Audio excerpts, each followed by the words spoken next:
হ্যাঁ, আইনের দিক থেকে মানুষের রিপ্রেজেন্টেশন চিঠি চাপাটিগুলো দিয়ে রাখা উচিত, তারপরে ওয়েট করা উচিত। তারপরে যদি না দেয় ডেফিনেটলি এই সরকারের বিরুদ্ধে তখন লড়াই শুরু হবে ডিএ পাওয়ার জন্য। এই আন্দোলনের বেশ কিছু নেতৃত্ব তারা এই মালহোত্রা যে কমিটিটি, সেই কমিটিটিকে ভোগাস কমিটি বলছেন। আবার এই কিছুদিন আগে যে মামলা ছিল সুপ্রিম কোর্টে, সেই সুপ্রিম কোর্টের মামলা পিছিয়ে যাওয়া নিয়ে তারা মন্তব্য করলেন মগের মুলুক। এই বিষয়টা কীভাবে দেখছেন? এইগুলো হলো এই যে বিচার ব্যবস্থা সম্বন্ধে যে মানুষগুলো মন্তব্য করছেন, এগুলো হলো একেবারে ফ্রাস্ট্রেটেড, নিজেদের কোনো কাজ নেই সারাদিনে, তাই জন্য ভুলভাল কথাবার্তা বলে যাচ্ছেন। বিচার ব্যবস্থা সম্বন্ধে মন্তব্য করে অন্যায় করেছেন যিনি, আমি এক কথায় বলবো অন্যায় করেছেন। সুপ্রিম কোর্ট না থাকলে তাহলে আপনি এই যে বলছেন না যে এটা আমার অধিকার, ওইটাও আপনি বলতে পারতেন না। এটা বোঝা উচিত যিনি যারা বলছেন তাদের। স্যার, ডিএ সংক্রান্ত বিষয়ে একাধিক কর্মচারী মহলের নেতৃত্ব, তারা একাধিক সংগঠনের নেতৃত্ব, তারা মনে করছেন যে এই সরকার বর্তমানে যা করছে, আগের সরকার তাও কিছুটা দিলেও বর্তমান সরকার সেদিকেও যাচ্ছে না, শুধুমাত্র টালবাহানায় কথাবার্তা এড়িয়ে রাখছে। আসলে কি এটাই?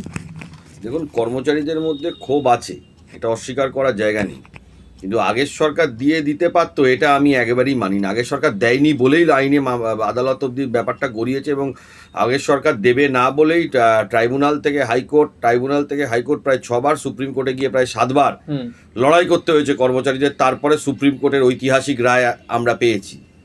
তাই জন্য এই কথাটা সম্পূর্ণ ভুল যে আগের সরকার দিত, এটা সম্পূর্ণ ভুল। এবার নতুন সরকারের বিষয়ে, নতুন সরকার নতুন করে এসেছে, তাদের 3 মাস সময় তারা বলছেন দেবেন, এবং তারা এটাও বলছেন যে 20% সেপ্টেম্বর মাস থেকে না অক্টোবর মাস থেকে দেবেন বলেছেন। তা এত তাড়াতাড়ি কোনো কনক্লুশনে আসার মতন আছে বলে আমি মনে করি না। তবে এটাও ঠিক, যদি নতুন সরকার দেখা যায় যে বেশি বিলম্ব করছে, বা যদি দেখা যায় যে নতুন সরকার অন্যরকম কথা বলছে, বা যদি দেখা যায় যে নতুন সরকার দিতে চাইছে না, তখন লড়াই হবে। লড়াই থেকে পিছিয়ে আসার কোনো জায়গা নেই। সেটা আদালতের লড়াই, যেরকম আদালতের লড়াই হবে, মানুষ যেরকম লড়াই করেছেন সেরকম লড়াই হবে। কোনো কিছুই লড়াই ছাড়া পাওয়া যায় না, এমনি এমনি পাওয়া যায় না। কিন্তু নতুন যে সরকার, সেই সরকার এখন মে মাসের 9 তারিখ থেকে আর আজ অব্দি 3 মাসের মতন হয়েছেন এই সরকারের, তারা কোনোবারও বলছেন না দেবেন। আগের সরকারের মতো আমি এটা বলতে শুনিনি যে ঘেউ ঘেউ করবেন, এটা আমি নতুন সরকারকে অন্তত বলতে শুনিনি। কথা বলার জায়গা দেখছি অনেকটা আছে। সমস্ত সংগঠনের সাথে সরকারের উচিত কথা বলা, এক। দ্বিতীয় কথা হলো এই প্রসেসটাকে অতি দ্রুততার সাথে, অ্যাটলিস্ট এরিয়ারের টাকাটা যত দ্রুততার সাথে দেওয়া যায়, বা যদি একটু সময়ও লাগে, সরকারের একটা নোটিফিকেশান করে বলে দেওয়া যে আমরা এই সময় এটা দেবো, এই সময় এটা দেবো, এই সময় এটা দেবো, এই সময় এটা দেবো, তাহলে অন্তত মানুষ আশ্বস্ত হয়। ক্ষোভ আছে মানুষের, এটা বোঝা যাচ্ছে, কারণ সত্যিকারের যারা পেনশন হোল্ডার তারা তো সত্যিকারের কষ্টের শিকার, এটা তো অস্বীকার করার জায়গা নেই। দ্বিতীয় কথা, গ্রান্ট ইন এডের ক্ষেত্রেও সরকারের যদি দেখে যে ফিনান্সিয়াল বার্ডেন স্টেটের ওপর প্রচুর পরিমাণে হচ্ছে, সরকারের সেই ক্ষেত্রে আমার মনে হয় যে একটা নোটিফিকেশান জারি করে যে এই সময় এটা দেবো, এই সময় এটা দেবো, এই সময় এটা দেবো, একটা প্রসেসিং বলে দেওয়া যে 2 বছরে আমরা প্রথমে 10%, তারপরে আবার 3 মাস পরে 10%, আবার 3 মাস, এটা এরকম করে দেওয়াটা উচিত বলে আমি মনে করি। কিন্তু যদি অতি বিলম্বিত হয় তখন তো লড়াইয়ে নামতে হবে, কিন্তু প্রথমেই এই 3 মাস 4 মাসে বা 5 মাসে এটা করাটা উচিত হবে না, কারণ লড়াইটাই আমাদের আদালতে লড়তে হয়েছিল প্রায় 2016 থেকে আর 2026 সাল পর্যন্ত, প্রায় 10 বছর লড়াই হয়েছে। 10 বছর বললে ভুল হবে। 2011-12 সাল থেকে এরকম অনেক সংগঠন আছে যারা রিপ্রেজেন্টেশন, ডেপুটেশন, সরকারের সাথে কথা বলার প্রচুর চেষ্টা করেছিল, এবং সরকারের তরফ থেকে, পুরনো সরকারের তরফ থেকে, মমতা ব্যানার্জি সরকারের তরফ থেকে কোনো উদ্যোগ নেওয়া হয়নি। স্যার, বেশ কিছু সংগঠনের দাবি যে এই সরকার ডিএ সম্পর্কে যতটা কথা দিচ্ছে ঠিক ততটা ভিতরে করছে না।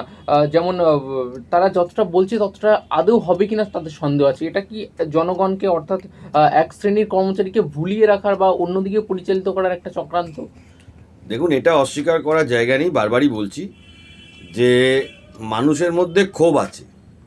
এখন সেই ক্ষোভটাকে কিছু অংশ কাজে লাগাতে চাইছে, কিন্তু একটা সঠিক জিনিসও চিন্তা করতে হবে।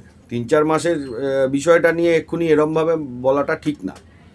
তবে এটা ঠিক, যদি সরকার দেখা যায় যে না, আলটিমেটলি কর্মচারীদের ডিএ থেকে বঞ্চিত করলো, সেটা তো আরও 1 বছর 6 মাস গেলেই বোঝা যাবে। 6 মাস 1 বছর গেলেই বোঝা যাবে যদি বঞ্চিত করলো, তখন লড়াই হবে, আইনি লড়াই হবে, মানুষের যে ধরনের গণতান্ত্রিক লড়াই আছে সেটা হবে। কিন্তু যখন কেউ সময় চেয়েছে কিছুটা, এতদিন ধরে 15 বছর ধরে চলেছে। আপনি 2011 সালে এই যে রোপা 2009-এ এআইসিপিআইয়ের অন্তর্ভুক্তিকরণ, এটা বাম আমলে হয়েছিল, এটা অস্বীকার করার জায়গা নেই। তৃণমূল আমলে রোপা 2019-এ সেটাকে বাদ দিয়ে দেওয়া হয়। আর তারপরে এখন নতুন সরকার এসেছে, নতুন সরকার কি করে সেটা তো দেখতে হবে। পে কমিশন বসেছে বলেছে, পে কমিশন 2 বছর মিনিমাম সময় নেবে তাদের রেকমেন্ডেশন জমা দিতে, কারণ সেন্ট্রাল পে কমিশনও এখনও রেকমেন্ডেশন শুরু করেছে 1 জানুয়ারি 2026 থেকে বসেছে, তাদেরও বছর দেড়েক টাইম লাগবে, রাজ্যের পে কমিশনেরও বছর দেড়েক টাইম লাগবে। তাই জন্য আইনের দিক থেকে মানুষের রিপ্রেজেন্টেশন, চিঠি চাপাটিগুলো দিয়ে রাখা উচিত, তারপরে ওয়েট করা উচিত। তারপরে যদি না দেয়, ডেফিনেটলি সরকারের বিরুদ্ধে তখন লড়াই শুরু হবে ডিএ পাওয়ার জন্য। স্যার, একটা বিষয় যেটা কোনোভাবেই ইগনোর করা যায় না, সেটা হচ্ছে গ্রান্টিন এইডদের বিষয়টা। এই বিষয়ে সরকার কেন কোনো কথা বলছে না, এটা নিয়ে অনেকের মাথা ব্যথা। দেখুন, গ্রান্টিন এডদের জন্য মূলত সংগ্রামী যৌথ মঞ্চের তরফ থেকে ইন্দু মালহোত্রা কমিটির কাছে লিখিত রিপ্রেজেন্টেশন দেওয়া হয়েছে। যেসব মামলা পেন্ডিং আছে হবে। আমার যেটা মতামত, আইনি মতামত, যেহেতু সরকারি কর্মচারীরা পেয়েছেন, গ্রান্টিন এডরাও পাবেন, আজ না হোক কাল হলেও পাবেন। সরকারের এটা দেখা উচিত, আমি এটা মনে করি। দ্রুততার সাথে গ্রান্টিন এডদের অন্তত একটা অর্ডার বা কিছু তাদেরকে দিয়ে এটা বুঝিয়ে দেবে। অর্ডার তো, গভর্নমেন্ট অর্ডার তো হয়েই আছে, ফ্রেশ একটা অর্ডার আর কিছু টাকা দিয়ে গ্রান্টিন এডদের এটা করা উচিত বলে আমি মনে করি। এখন বেশি বিলম্ব হয়ে গেলে মানুষের ধৈর্যচ্যুতি ঘটবে, তখন লড়াই শুরু হবে। কিন্তু আমার মতে যে এই মুহূর্তে যেটা সরকারের করা উচিত, গ্রান্টিন এডদের আশ্বস্ত করা এবং কিছু টাকা, ডিএর প্রাপ্যের কিছু টাকা গ্রান্টিন এডদের কর্মচারীদের দেওয়া উচিত। কারণ এই ফ্রাস্ট্রেশনটা আরও কিছু লোক পেলেও কিছু লোক পেল না। ইনফ্যাক্ট আপনি বিশ্বাস করবেন না, কলকাতা কর্পোরেশন যারা সরকারি কর্মচারী তারা টাকা পায়, কী কারণে আটকে আছে সেটা বোঝা যাচ্ছে না। ডিপার্টমেন্টাল কি গণ্ডগোলের জন্য, এজি বেঙ্গল ব্যাংক ডিপার্টমেন্টের গণ্ডগোলের জন্য আটকে আছে। এটা তো আরও ফ্রাস্ট্রেশন হয়ে গেছে না। ধরুন কিছু মানুষের মেডিকেলের সমস্যা আছে, কিছু মানুষ লোন নিয়েছেন, তারা একটা ভেবে চিন্তে রেখে দিয়েছেন যে আমরা এই কাজটা করবো বা এটা করবো, সেটা তাদের, সেই কাজটাও তাদের আটকে আছে। প্রাপ্যর কিছু টাকা এদের তো দিয়ে দেওয়া উচিত। এখন যদি সরকার দেবে বলছে, দেখুন এটাও ঘটনা, সব দিকটাও এই মুহূর্তে দাঁড়িয়ে সবটা বিরোধিতা করতে এই জন্য চাইছি না। তার কারণ হচ্ছে হলো, এই মুহূর্তে দাঁড়িয়ে সরকারের প্রায় 8 লক্ষ টাকার ওপর লোন আছে। এখন যদি এই 3 মাসের বদলে এখন সরকার যদি দেখা যায় বছরখানেক ধরে এই চলছে, তখন যা করার করতে হবে, তখন লড়াইয়ে আসতে হবে। কিন্তু বারবার করেই সরকারের কাছে এটা আবেদন সবার তরফ থেকেই করা হয়েছে। সরকারও দেখছে, একেবারে দেখছে না সেটা বিষয়টা তা নয়। কিন্তু গ্রান্টিন এডদের ক্ষেত্রে আমি মনে করি একটা অর্ডার বা আর সঙ্গে কিছু টাকা, অর্ডার অলরেডি আছে, আর একটা অর্ডার আর সঙ্গে কিছু প্রাপ্যের টাকা যদি গ্রান্টিন এডদের পায়, তাহলে মানুষের একটা স্যাটিসফ্যাকশন হবে। নাহলে ক্ষোভ বাড়তে বাড়তে বাড়তে বাড়তে আরও উঁচু জায়গায় পৌঁছে যাবে। মানুষের তো এটা তো একটা ঘটনা, কিছু সংখ্যক মানুষ যখন কথা তুলছে, তারা হয়তো তুলছেন বিভ্রান্তিকরের জন্য, অনেক কিছু বিষয় হতে পারে। কিছু অংশে মানুষের তো ক্ষোভ হচ্ছে, এটা তো অস্বীকার করার জায়গা নেই। কিছু মানুষের তো ক্ষোভ হচ্ছে, কষ্ট তো হচ্ছে, নাহলে কেন মানুষ বলতে যাবে।